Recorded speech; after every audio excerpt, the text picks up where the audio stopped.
বলবো তারা হচ্ছে পুরোটা একটা অযৌক্তিক ব্যাপার। ইভেন আমরা তাদের থেকে কি শিখছি, তারা একটা বড়দেরকে রেসপেক্ট করতে জানে না। তারা যেখানে একজন বড়, তাদের আমরা ছোটদের থেকে কি শিখছি যে যখন ছোটরা ভুল করবে বড়রা শুধরিয়ে দিবে, সে জায়গায় তারা একজন বড়কে অসম্মান করছে। দেন তারা স্বরাষ্ট্র উপদেষ্টার ছবি পুড়িয়ে দিচ্ছে কেন? তাদের এই অযুক্তিবাদী কথাটা মেনে না যাওয়ার জন্য। আচ্ছা, আমরা কেন এই 5ই আগস্ট এই প্রতিবাদ করেছিলাম? ন্যায়ের জন্য, যুক্তিবাদী কথার জন্য। আপনারা পুরো বাংলাদেশ দেখেছেন, যখন যুক্তির কথা আসে পুরো বাংলাদেশ আমাদের পক্ষে থাকে। আমরা ছাত্র জনতারা কি ন্যায়ের পক্ষে কথা বলি, তাদের মতো অযুক্তিবাদী কথা নিয়ে আমরা রাস্তার মধ্যে নেমে পড়িনি। তারা পুরোটাই অযুক্তিবাদী একটা আন্দোলন করছে, তা আমি তাদের বিরুদ্ধে। আমি নারী হিসাবে তাদের এইসব কাজকর্মের জন্য আমার লজ্জা হচ্ছে যে আমি একজন নারী, কারণ তাদেরকে দিয়ে আমাদেরকে বিবেচনা করে, আমাদেরকে কনসিডার করা হয় যে আমি মেয়ে হিসাবে কেমন। এরকম মেয়েদের থেকে বোঝা যায় যে তারা কোন ফ্যামিলি থেকে বিলং করছে, তাদের ফ্যামিলিটা এখানে পুরোটাই আসছে। কারণ একজন ভদ্র নম্র ফ্যামিলির মেয়ে কখনো এইসব কাজ করতে পারে? তারা বড়দেরকে সম্মান করতে পারছে না, তারা রাস্তাঘাটে এরকম কাজ করে বেড়াচ্ছে। তাই পুরোটাই অযৌক্তিক। আমরা এই অযৌক্তিকতার সাথে নেই। আমরা মূলত চাই ওপেন স্পেসে সিগারেট খাওয়া যাবে না, সেটা নারী হোক পুরুষ হোক। কারণ আমরা জানি এটা পরিবেশের জন্য ক্ষতিকর, সবকিছুর জন্য। আমাদের ছোট আমার বোন, ও কি শিখছে, আমি কি শিখবো? আমরা কি শিখছি এগুলো থেকে? Because I know that this is their personal opinion, having cigarette or drugs, etc. Because I always go with that place and I saw them having cigarette and drugs. Because this is not good for our health, and who will be beside you, they are not also good, because they will have an injury in their health also. So I don't agree. And always my little brother and sister ask me what is this, and my parents always have to protect me. Why? Because I don't learn. And what we are learning from this generation, they don't know what to tell, and he is a very respectful person, so we always should know that what he says. So they have very respectful place, that's why they have given this, but they are not obeying them. So this is the thing, they should obey all the respectful people, and they are not respecting any elders. So that's why we don't care about this. আসসালামু আলাইকুম। আচ্ছা, এখানে প্রকাশ্যে যে cigarette খাওয়াটা, এখানে তো আমাদের দণ্ডনীয় অপরাধ।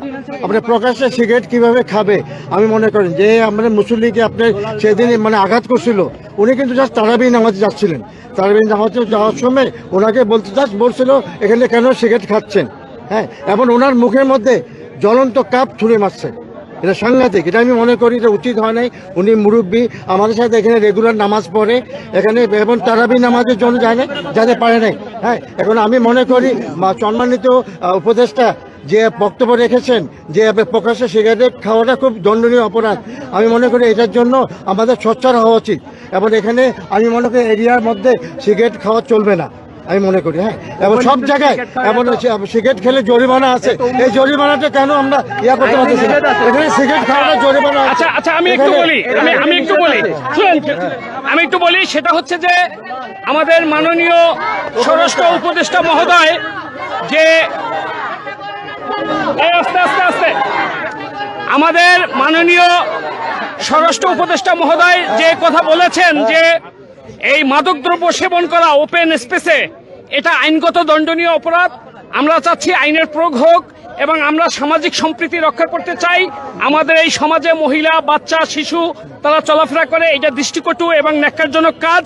আমরা ওপেনলি মাদকদ্রব্য সেবন এবং সিগারেট খাওয়া এটা থেকে বিরত থাকি, রমজানের পবিত্রতা রক্ষা করি, ইসলামের প্রতি সম্মান প্রদর্শন করি, এবং মাননীয় পরিবেশ উপদেষ্টা মহোদয় এবং স্বরাষ্ট্র উপদেষ্টা মহোদয় যে দৃষ্টি আকর্ষণ করি এবং তারা যে বক্তব্য দিয়েছেন তাদের বক্তব্যকে আমরা স্বাগত জানাই এবং সমর্থন করি।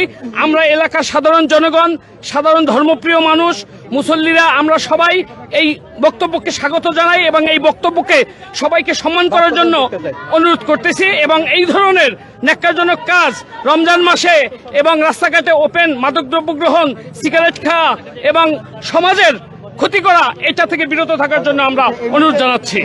আমরা এখানে স্থানীয় বাসিন্দা, আমরা বেশ কিছুদিন যাবত দেখতেছি এই জায়গাটাই মাদকের আখড়াখানা হিসাবে পরিচিত হয়েছে। এখানে অনেক ধরনের মাদক এখানে সেবন করা হয়, যেখান থেকে আমরা যখন বাচ্চাদেরকে নিয়ে স্কুলে যাই তখন দুর্গন্ধ ছুটে আসে। বাচ্চারা আমাদেরকে প্রশ্ন করে, বাবা এখানে এত দুর্গন্ধ কেন? আমরা তো বাচ্চাদেরকে প্রশ্নের জবাব দিতে পারি না। বিভিন্ন জায়গা থেকে বহিরাগতরা এখানে এসে মাদক সেবন করে।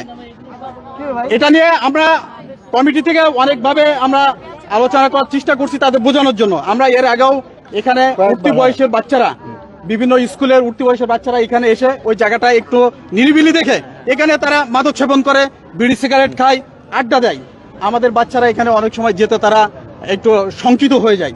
তো আমরা চিন্তা করলাম তাদেরকে আস্তে, যেহেতু তারা আমাদের সন্তান, তাদেরকে একটু বুঝাইয়া বলি। আমাদের এই প্রক্রিয়া কিন্তু আমরা আরো অনেক আগে শুরু করছি, যে আমরা তাদেরকে বুঝাইয়া তারা যেন এই ধূমপান বা মাদক এখানে সেবন না করে। সবার বাড়ি আছে, কারো ভালো লাগলে সে তার বাসায় গিয়ে খাবে, তার সেফটি জায়গায় গিয়ে থাকবে, ওপেন স্পেসের জন্য না খায়। সেইটার সূত্র ধরে আমাদের মুরব্বী ওই দিন ওখান দিয়ে নামাজ পড়ে আসতেছিল। এটা একদম ছোট এবং সিলি একটা ঘটনাকে কেন্দ্র করে, এই বিরাট ঘটনা। তিনি যখন দেখছে যে ওনারা চা আছে এবং চা নিয়ে এনএসএ টাওয়ারের সামনে তারা সিগারেট ধরাইছে, মুরব্বীরা নামাজ পড়ে আসতেছে, তখন বলছে, এই মেয়ে তুমি এখানে রমজান মাসে এভাবে সিগারেট খাও কেন? এটা বলার সাথে সাথে ঘুরে প্রথম হচ্ছে কাপ থেকে কাপের গরম চাটা তার মুখের উপরে ছুঁড়ে ফেলে দিল। ছুঁড়ে ফেলে দেওয়ার পরে সে শান্ত হয় নাই বা ক্ষিপ্ত হয় নাই। এরপরে সে চাটা তার নাকের উপরে, মুখের উপরে ছুঁড়ে মারলো। তারপর সে নাকটা কেটে রক্তাক্ত হয়েছে। তারপরে দুই পক্ষের মধ্যে জনগণের পক্ষ থেকে তখন তাদের একটা হাতাহাতির প্রক্রিয়া চলে আসছে। এবং তারপরে হলো মেয়ে মানুষ। এরপরে তারা এই বিষয়টা, এখানে কিন্তু একটা গ্যাং আছে, এই মাদক সেবনের একটা গ্যাং আছে। আমরা লালমাটিয়াতে আমরা স্থায়ী বাসিন্দা, আমরা দাবি জানাই এখানে কোন ধরনের ওপেন স্পেসে মাদক দ্রব্য চলবে না। আমরা মানি না, মানব না। এবং আরেকটা কথা আমি বলতে চাই, তারা কোন ধরনের উদ্ধত্তপূর্ণ ব্যানার, ফেস্টন উত্তোলন করেছে আপনারা মিডিয়ার ভাইরা দেখেছেন। তারা একটা শব্দ নিয়ে আসছে, ন্যূনতন্ত্র। এই ন্যূনতন্ত্র বলতে আপনারা খুব ভালো করে জানেন। এখানে আমার মেয়েরা আছে, এখানে আমার মায়েরা আছে। আমি এটা মানে প্রকৃত অর্থ আমি আপনাদেরকে ভেঙে বুঝাইতে চাই না, আপনারা বুঝছেন। তারা এই শব্দটা দিয়ে পুরা পুরুষ জাতিকে অপমানিত করেছে। আমরা এবং স্বরাষ্ট্রমন্ত্রী যে বক্তব্য দিয়েছেন এই ইস্যু নিয়ে, আমি তো বক্তব্যটা শুনেছি, তিনি তো অযৌক্তিক এবং ভুল কিছু বলেন নাই। উনি তো শুধুমাত্র আইনের কথাটাই তুলে ধরেছেন। এবং তারা দেখবেন তারা কতটা উদ্যত্ত। তারা একজন মাননীয় স্বরাষ্ট্র উপদেষ্টার নাম নিয়ে এভাবে বলছে যে জাহাঙ্গীরের পদত্যাগ চাই, জাহাঙ্গীর তুই পদত্যাগ কর। এটা কোন ভদ্র এবং সভ্য ফ্যামিলির কথাবার্তা এমন হতে পারে না। ন্যূনতম সম্মান দেওয়ার, আমার যে শত্রু তাকেও সম্মান দিয়ে কথা বলার একটা যুক্তি থাকতে হবে। শাহবাগীরা এটাকে, এই গভর্নমেন্টকে অস্থিতিশীল করার জন্য এবং ধর্মীয় একটা দাঙ্গা ক্রিয়েট করে ফ্যাসিস্টরা আবার এখানে একটা গোলযোগ সৃষ্টি করার একটা পায়তারা চালাচ্ছে।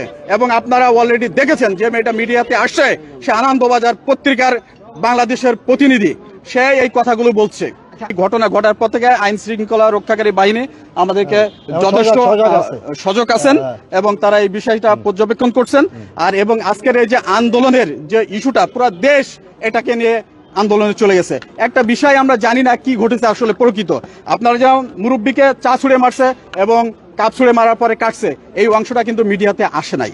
এরপরে কিন্তু তাদের মধ্যে একটা ফ্যাসাদ সৃষ্টি হয়েছে এই অংশটা।